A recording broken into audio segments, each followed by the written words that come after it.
வணக்கம் வளமளமறியாமல் தங்கராஜ். எல்லாத்துக்குமே கையில காசு இருக்கிறதுன்னு ரொம்ப பிடிச்ச விஷயமா இருக்கு இல்லைங்களா? ரூபா நோட்டுகள கையில வச்சிருக்கணும்னு சொல்லிட்டு. பட் இந்தியால மொத்தமா இன்னைக்கு தேதியில எவ்வளவு ரூபா நோட்டுகள் சர்க்குலேஷனுக்கு ஒரு நல்ல இன்ஃபோகிராஃபிக் குடுத்திருக்கோம். ரிசர்வ் பேங்க் ஆஃப் இந்தியா குடுத்த தகவல் படி பார்க்கும்போது, அதிகமா புழக்கத்துல இருக்குன்னு பார்த்தீங்கன்னா, ரூ. 500 தாள்கள். கிட்டத்தட்ட 65,000 மில்லியன். 1 மில்லியன்ங்கிறது 10,00,000 நோட்டுங்க. 65,000 மில்லியன் நோட்டுகள்.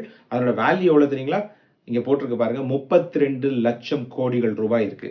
இதுக்கு அடுத்தபடி என்ன இருக்குன்னு பார்த்தீங்கன்னா, ரூ. 10 தாளும், ரூ. 100 தாளும் இருக்குது.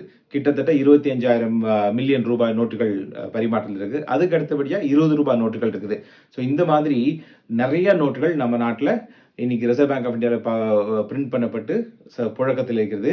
நாம் செய்ய வேண்டியது என்னன்னு பார்த்தீங்களா, ஒரே ஒரு சின்ன ஒரு சமூக தகவல் என்னன்னா, இந்த ரூபா நோட்டுகள கசக்காம பத்திரமா நீட்டா வச்சு பழகுவேன். நெறைய பேர் கசக்கி, மடிச்செல்லாம் வச்சு பண்ணும்போது ரூபாயினுடைய தாளுடைய ஆயுள் நாள் குறைந்து விடுகிறது. ஸோ இந்த மாரி தகவலை தெரிந்து கொள்ள பாருங்கள். நன்றி. வளம் வளமறியாவல்.